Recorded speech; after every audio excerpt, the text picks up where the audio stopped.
Грандиозно, пъстро и шумно бе в центъра на София на 24 май. Учители, ученици и десетки граждани от цялата страна се включиха в тържествен митинг по повод Деня на славянската писменост и култура. Огромното шествие изпълни най-големите централни столични улици с веселие, красота и много празничност. 24 май се отпразнува писмеността на Кирил и Методий. Това е един светъл, хубав празник. Това е национален празник на България. Единственият, който не е свързан с кръв. Чувствам се горд, че съм българин. Учиме ги на всичко, което е необходимо, съобразно образователната програма и най-много да обичат родината. Отново площада пред Министерски съвет е пълен с хора.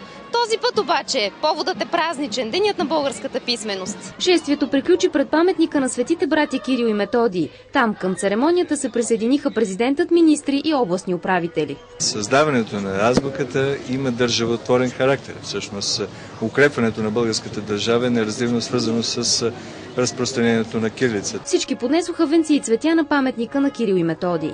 Това всъщност ни дава някаква уникалност и това ме изпълни с такава някаква национална гордост. Аз съм много горда, че съм българка. Свети Кирил и Методий е национално богатство за България. Ще се борим до края за него и не го дадем друг да го притежава. През годините най-светлият български празник неизменно остава един от малкото, който ни изпълва с гордост и вяра в светлите бъднини.